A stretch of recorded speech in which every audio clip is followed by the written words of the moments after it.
علامہ اقبال نے کہا تھا آمن الناس بر مولائے ما، کلیم اول سینائے ما، ہمت او کشت ملت راچو عبرو۔ میرے اشارے کو دیکھ کے کتنے لوگ سمجھ جائیں گے، ہمت او کشت ملت راچو عبرو، ثانیے اسلام و غار و بدر و قبر۔ یہ کسی مولوی نے نہیں کہا، کس نے کہا ہے؟ مفکر اسلام نے کہا ہے، مصور پاکستان نے کہا ہے۔ جس علامہ کی نظر تھی پورے قرآن پر نظر تھی، اس علامہ اقبال مرحوم نے کہا ہے امن الناس بر مولائے ما،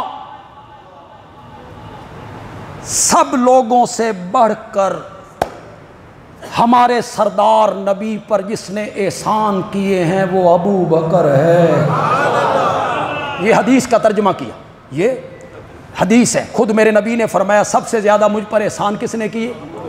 علامہ صاحب نے اس کا ترجمہ کر دی، لیکن علامہ صاحب کی فارسی ربائی کا جو میں ترجمہ کرنے لگا ہوں، آج اگر علامہ اقبال زندہ ہوتے تو وہ بول اٹھتے، میں جو کچھ آکھنا چاہتا سا بندے آلوی تو وہی ترجمہ کر چلے، وہ بول اٹھتے۔ آپ سنیے ذرا، آمن الناس بر مولائے ما، سب لوگوں سے بڑھ کر ہمارے مولا ہمارے سردار نبی پر احسان کرنے والا ابو بکر ہے۔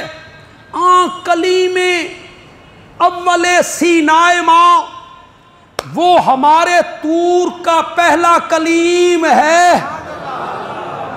ذرا پیچھے جاؤ، طور سینا کون کلیم تھا؟ موسیٰ۔ باتیں کون کر رہا تھا؟ اللہ۔ علامہ اقبال کہتے ہیں کلیم اول سینائے ما، ہمارے سینا ہمارے طور کا پہلا کلیم ابو بکر ہے۔ ہمت او کشت ملت راچو عبر۔ منکرین زکوٰۃ کھڑے ہو گئے، اسی زکوٰۃ نہیں دینی۔ حضرت عمر نے کہا کلمہ تو پڑھتے ہیں، وہ مدعیان نبوت کھڑے ہو گئے ہیں، انہاں نال لڑنا، اے دو محاذ نہ کھولو، انہاں نال بعد دو دو ہاتھ کر لیواں گے۔ یہ حضرت عمر جیسا آدمی، عبقری شخصیت، وہ مشورہ دینے لگا ہے، اور وہ جسم کا کمزور، لیکن حوصلہ تو دیکھیے، کہتا ہے جو شخص میرے آقا کے زمانے میں زکوٰۃ کی مد میں ایک رسی دیا کرتا تھا، اگر وہ زکوٰۃ دینے سے انکار کرے گا تو ابو بکر اکیلا اس کے خلاف جہاد کرے گا۔ بعض روایات میں آیا یہ کہنے کے بعد وہ اکیلے دروازے کی طرف بھاگے، میں اکیلا لڑوں۔ اسامہ کا لشکر روانہ کرنا ہے، وہ میرے نبی نے خود روانہ کیا تھا، انتقال کی خبر آئی تو وہ واپس آ گیا۔ حضرت عمر پھر آئے، اسامہ کا لشکر ابھی نہ بھیجو، حالات ٹھیک نہیں، چاروں طرف فتنے کھڑے ہو گئے۔ یہ ساری چیزیں ذہن میں رکھیں، پھر شعر کا مزہ آئے گا۔ فرمایا جس لشکر کو میرے نبی نے روانہ کیا تھا میں اس کو روک لوں؟ میں اسامہ کا لشکر بھیجوں گا۔ پھر تجویز آئی، اسامہ کی عمر 18 سال ہے، اس کے نیچے لڑنے والے حضرت طلحہ، حضرت زبیر، بڑے بڑے بزرگ صحابہ، کمانڈر بدلو۔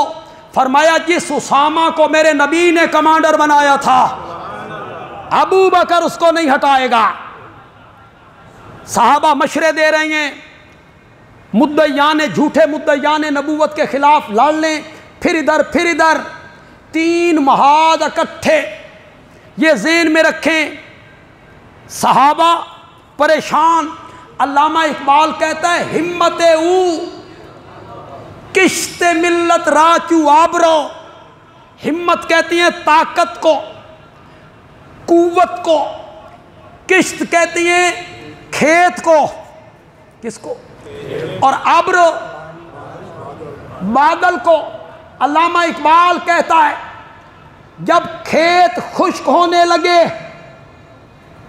جب کھیت مرجھانے لگے تو پھر بادل آتا ہے، برستا ہے، کھیت لہلہانے لگتا ہے۔ علامہ اقبال کہتا ہے ہمت او کشت ملت، ملت بمعنی امت، ہمت او کشت ملت راچو آبرو۔ نبی پاک کے انتقال کے بعد امت کا کھیت مرجھانے لگا تھا، ابو بکر بادل بن کے برس پڑا تھا۔